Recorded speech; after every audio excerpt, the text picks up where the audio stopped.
Warning: this podcast may be disturbing to some listeners. Due to the graphic nature, listener discretion is advised. Welcome from wherever you are. This is the Demon Inside podcast. I am your host, John Venom. If you would like to review another episode of the Demon Inside, you can go to Spotify, Apple Music, Google Podcasts, iHeartRadio, and any podcast platform. And please, don't forget to subscribe and rate us with 5 stars. A new episode will come out once a week.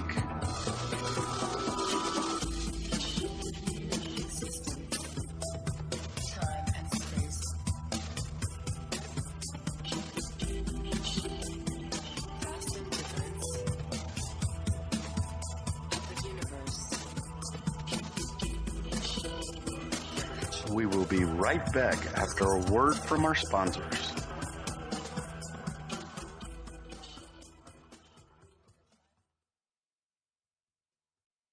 And welcome back to the Demon Inside.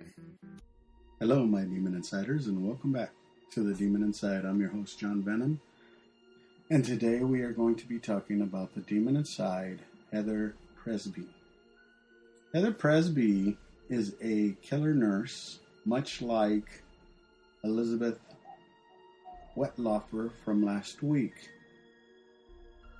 Wettlaufer was the one that killed 8 patients and injured 6. Pressdee, here in the United States, in Pennsylvania, actually killed 17 and tried to kill 19 more. There are a lot of similarities between Pressdee and Wettlaufer. And a lot of the common traits are this. They were both high-ranking nurses who held very specific jobs. They both jumped from job to job because when the facilities would find out that something wasn't right, they would end up firing them and they would move somewhere else. They both killed with insulin. And they both killed within their shift, and at times tried to get the patients to die before the end of shift. They both felt like someone had to die, and they both killed on days when they were at a low capacity. Both of them were vocal with family members, and later on I'll tell you a story about Pressdee and what she did with one of the families. So my question to you is, did they both have the red surge? Now, Pressdee hasn't really talked about the red surge. She actually hasn't talked about much. What I'm going by is the police reports of her testimony or her interview and what she had told police officers, and I got that off the internet, and I will try to put a link at the bottom of this episode so that you can read it yourself. But let's start with Heather Pressdee. Heather Pressdee was born August 28, 1982 in Pennsylvania, and she was a registered nurse, and she started when she went to community college in Allegheny County for nursing, but did not finish her degree. Instead, Pressdee became a veterinarian technician and worked in Pittsburgh at a veterinary specialty and emergency center. She did that for 14 years. Pressdee said that she provided critical animal care to include administering anesthesia in addition to practicing euthanasia. So for those of you that don't know what euthanasia is, it's basically putting the animals down. She was killing animals. And this is a big trait for serial killers. So Pressdee later returned to the college and completed her degree, becoming a registered nurse. This was in 2018. So after becoming a registered nurse, she was pursuing her master's in nursing. And Pressdee began working at various facilities within 2 years of obtaining her RN degree, she became an assistant director of nursing. While working at the QLSC, I'm not going to say the name because I don't want to get anybody into trouble, but she became the interim director of nursing. And that was a lot to take on for her. Remember, Wetlaufer also said that she was stressed and she had a lot to take on. But Pressdee provided direct resident care, and there were call-offs like she would have to go in. And she also had to complete her administrative duties. So while speaking with Pressdee on May 24, 2023, Pressdee admitted that she had administered improper doses of insulin in 3 residents there. And she had already been charged from the administration for 2 of the 3 residents subsequently who passed away. So the police applied and obtained a search warrant for the contents of her social media and phone and Facebook, Pinterest, Google, and all that stuff. And she was a very rude person. Let me just tell you that, because we're going to get into it here in a second. So on one of her Facebook posts, she put, "I may kill a doctor today." She goes on to describe an incident in which she found a patient shaking and sweating. She further explains that the doctor she may kill criticized her because she checked the patient's blood sugar. She ends the post by saying, "I know what hypoglycemia looks like." So she was offended that this doctor had told her, and Pressdee was like, "I've already done this. I know what I'm doing." Her mother was actually diabetic, and she used to distribute insulin to her mother for diabetes. And so I'm kind of wondering if doing this, because her mother's still alive, so she didn't kill her mother with the insulin. But was this a way for her to kill her mother over and over and over again with the insulin? I mean, according to forensic psychologists, they're always trying to kill somebody that they know. So the police started reviewing like her employments, and they started seeing a lot of discrepancies in her applications. As a matter of fact, in a few of her applications, she wrote a fictitious past colleague to give her a reference, and it wasn't a colleague at all. It was actually a relative of hers, and the police interviewed the relative, and they said, yeah, that he or she, I don't know who the relative was, but was giving the references saying that she was a great nurse or whatever, and acting like they were from that facility. So this goes to show that the hospital wasn't actually doing a background check. Because for me, if they were doing a background check, and like I said, I used to be an investigator, I would not only check on Pressdee, but I would also check to make sure that that person is who they say they are, because a lot of people do fake that. So Pressdee started talking to the police about all the different killings that she has started doing, and it's one after the other. Let me tell you, it is really bad. And supposedly from 2020 to 2023 was when she did all her killings. Now, for me, she started being a nurse in 2018, so I think it was actually sooner. They just haven't caught up yet. These are the ones that she told the police about. She hasn't really said that there are any others, but she does have lawyers now that have told her to basically be quiet.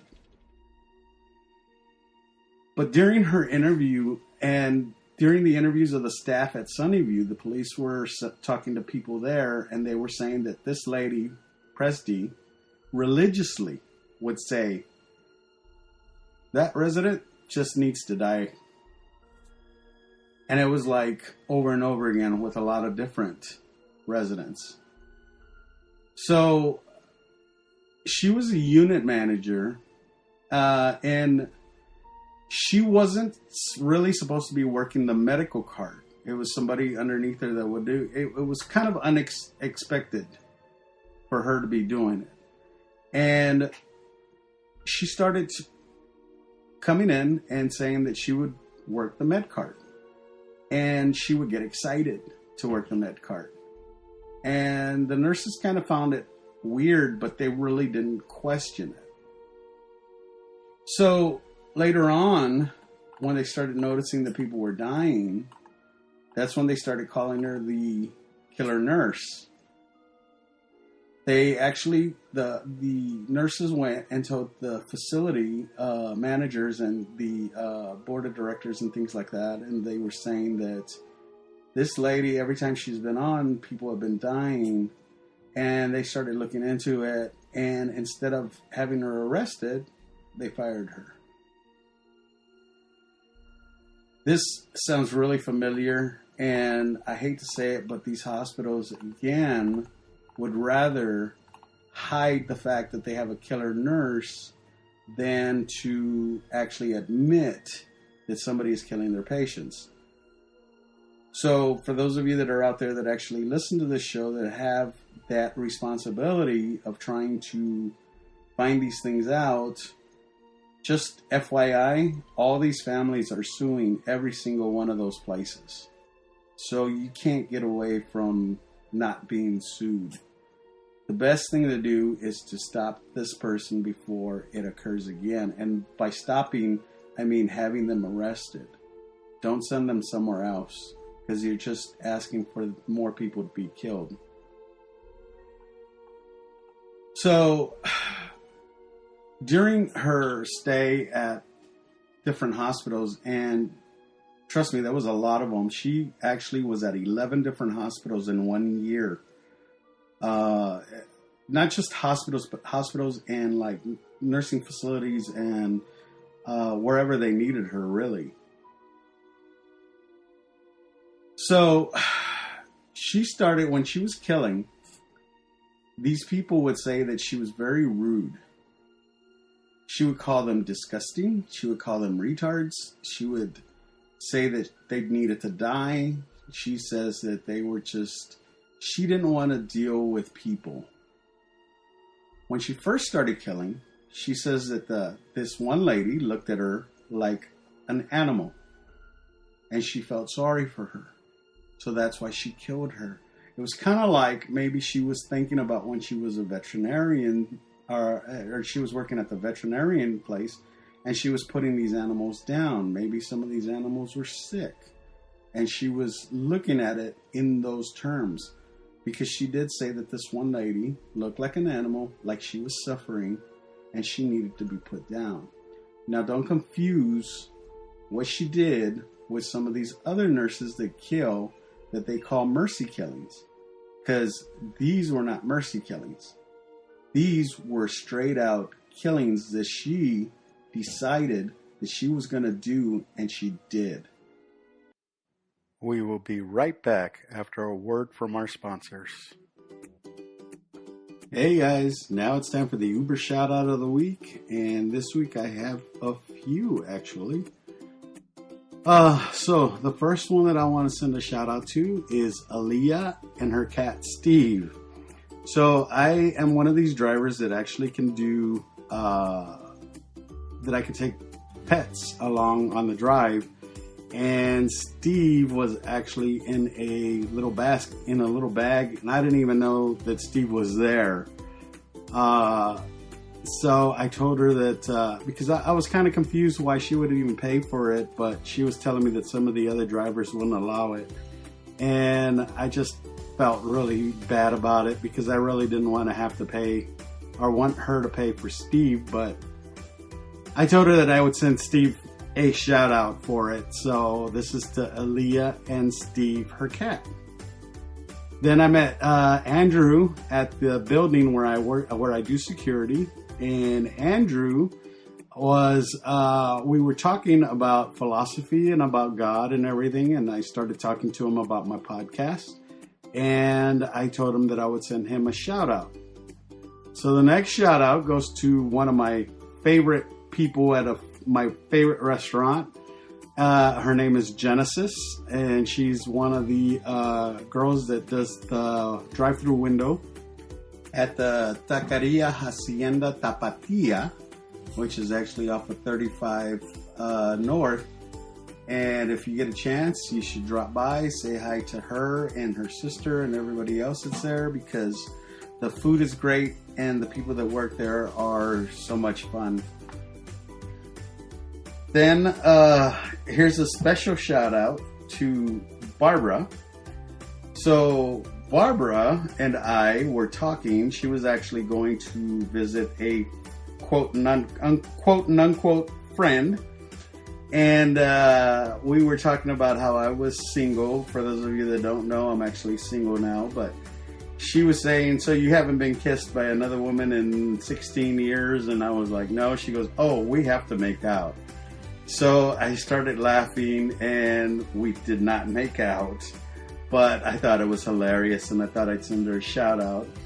And then lastly, but not least, Sean. So Sean I picked up, and we were going to Austin, actually. I saw how much it was worth, and I thought, you know what, screw it. For those of you that have never been to San Antonio, Austin is about an hour away. I saw the price. I was making like over $40. And I hit yes, and when I got to Sean to pick him up, he was like, okay, you know, we're going to Austin. And I was like, oh, crap. But Sean actually made the trip great. We listened to the show on the way over there. He wanted to hear it. And I just want to send out to Sean. So to all of you, Sean, Barbara, Genesis, Andrew, Aaliyah, and especially Steve the cat, thanks for riding in my Uber or feeding me or, you know, whatever. But thanks, guys. I really do appreciate meeting you guys, and I really do have fun talking to y'all. And I hope you all enjoy the rest of the show. Let's get back to the show. And welcome back to The Demon Inside. So Heather Pressdee is a little bit different than, like I said, than Elizabeth Wettlaufer, because this lady was very rude, and I already said that a few times. But what I'm going to do is I'm going to read some of the text messages that she sent to her mother. So on April 6, 2022, she said, and I quote, "Can I kill this man at Taco Bell?" End quote. Then on June 10th of 2022, she says, "I'm going to murder already." On June 26, 2022, relating to a resident, she says, and I quote, "If you get like this, you will get pillow therapy." End quote. On July 5th of 2022, quote, "She's gonna die!" Exclamation point, quote. End quote. On July 19th, I'm just going to go through these. "If this Arby's guy says one more minute, one more time, he will get stabbed." On July 21st, "Lisa will die today." September 2nd, "I'm going to murder my aides." September 6th, Pressdee, who's complaining to her mom about a male resident yelling, and writes, "I drugged him already, and I don't know how he is awake." On October 17th, "I'm going to kill this bitch" on the phone. And then she followed it by saying, "She's gonna die." On November 19th, 2022, "I'm going to get fired tonight. If this bitch says excuse me one more time because she can't remember my name, she may die." On December 7th, while texting about a female resident sleeping, she wrote, "Or," and this is quote, "or she could be dead. She hasn't made a noise since 9, and I'm not checking on her, end quote. She later writes, quote, well, she's alive and she may die now, end quote. On December 25th, she writes, I can't with this lady tonight. She's going to die. No, she's going to get pillow therapy. That's what she wrote. January 14th, I may stab a nurse already. January 21st, whatever, I'm going to stab a bitch today. January 27th, Jesus of 2023, this nurse may die today. She wrote, May 9th, 2023, and now a pizza man may die. May 11th, 2023, I would rather work the cart. Should I tell her that? So remember, working the cart is what she wanted. She was killing people with it. Then she writes, the last text that she has on here is May 12th, 2023. No, this is quotes.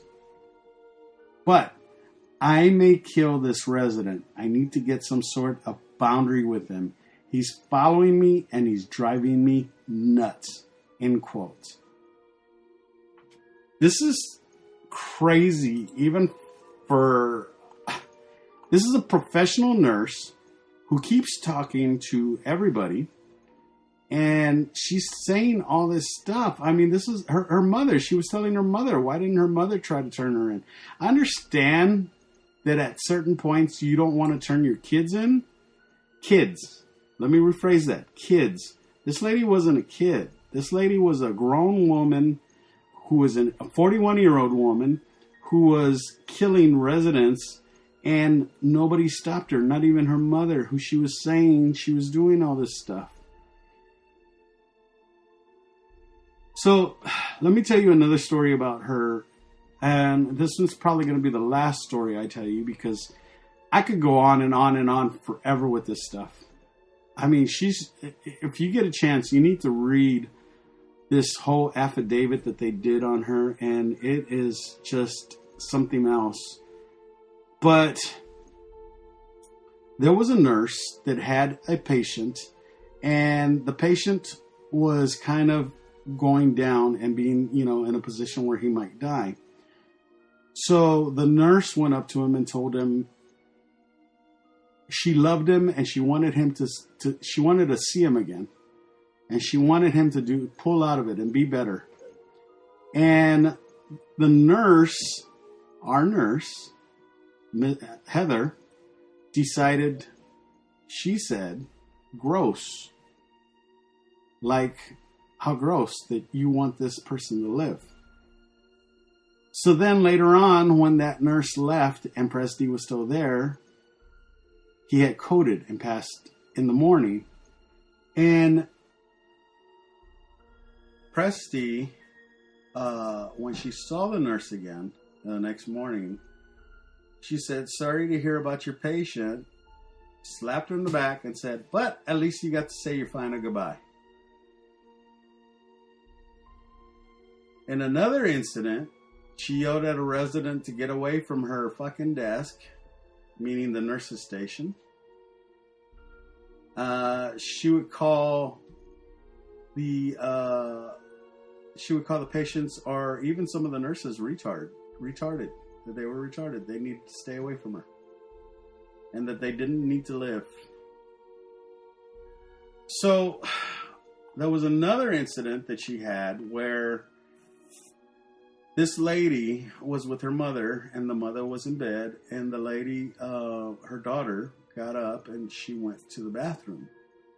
And when she had come back, the mother, who was actually doing good at the time, died in that small bit of time. 30 minutes. And so the daughter started crying and she climbed into bed with her mother. And Pressdee stood there at the doorway just watching the daughter crying and laying down with her mother in bed.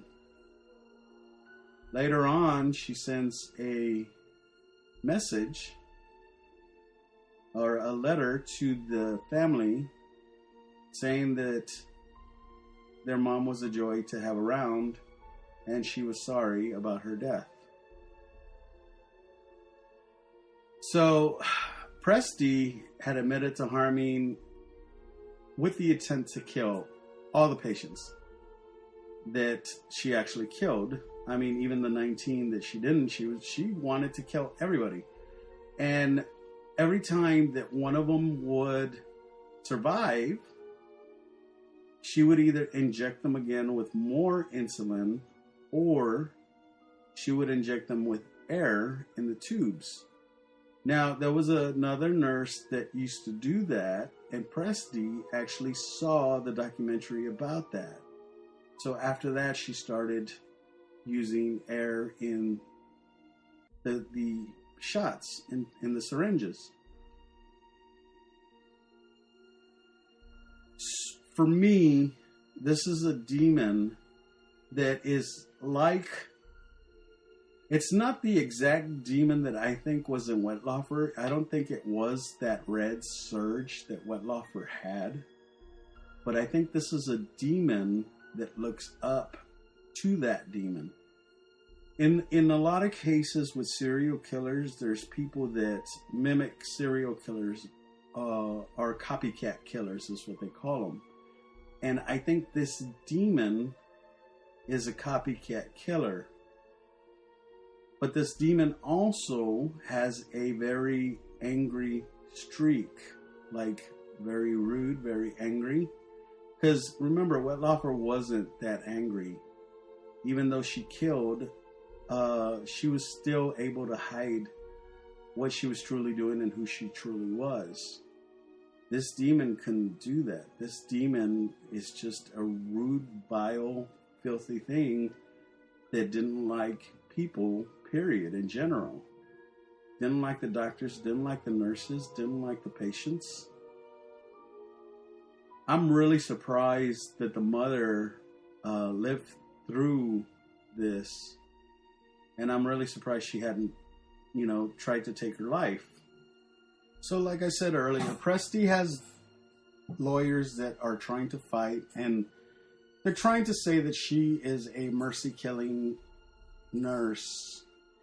But the way it looks, she wasn't mercy-killing anybody. Mercy-killing is when you feel bad for a patient and you do it out of,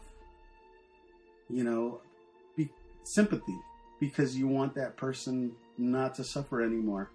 This lady was killing people because she wanted to kill people.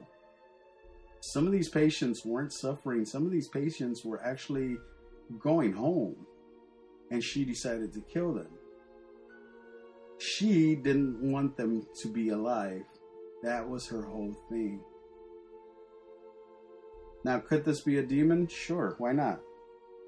Like I said before, I mean, demons come in different shapes and sizes. Could this be just an evil person? Yes, of course. Could be an evil person as well. Whatever's happening to this woman, whether it's bad childhood, which they haven't talked about, and I'm sure it's going to come up in the court. Like I said, the court's coming up soon. But during her court, and you got to listen to this, during her court, the two lawyers are trying to get extended time. They're trying to fight the death penalty. They're trying to give, because she's already confessed. She's going to get life no matter what. They're trying to fight so that she doesn't get the death penalty, and maybe even try to go insanity as Wettlaufer did. But while they're talking to the judge, and Heather Pressdee is in there, she says, I don't need any more time. She goes, I've already confessed to all the killings. I'm already done with this. Y'all just need to sentence me so I can go. So, is this a demon trying to kill themselves? Is this just a person that's annoyed because of the legal process and she doesn't really understand what's going on? Or is she just ready and willing to die. This one's very confusing to me, only because, like I said, I try to find the demon inside, and there's a lot of coincidences between the two, Wetlaufer and Pressdee. But Pressdee still hasn't talked about an urge or a demon talking to her or anything, because the lawyers haven't let her do that. Hopefully in the near future we'll actually hear why she did it. Hopefully. Or maybe she'll just keep us all in suspense and wondering what the true purpose of this all was. Did she want to kill her mother? Or was it just the demon inside?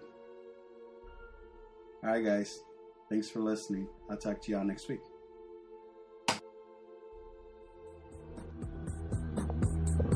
Don't forget to subscribe to the Demon Inside podcast on any podcast platform. A new episode of the Demon Inside will be released every week. Let us know what you think of the episode on all our social media platforms. If you have any questions or comments, go to the Demon Inside podcast at gmail.com or click on the link down below. We would love to hear from you.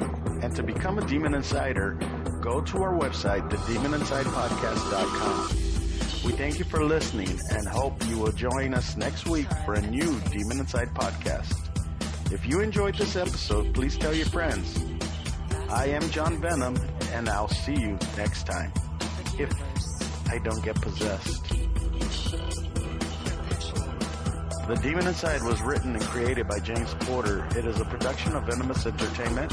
Background music is by Lucas King. And the title song, Demon Inside, was produced by Rice Fulber, composer lyricist Peter Shelley, and performed by Conjure One.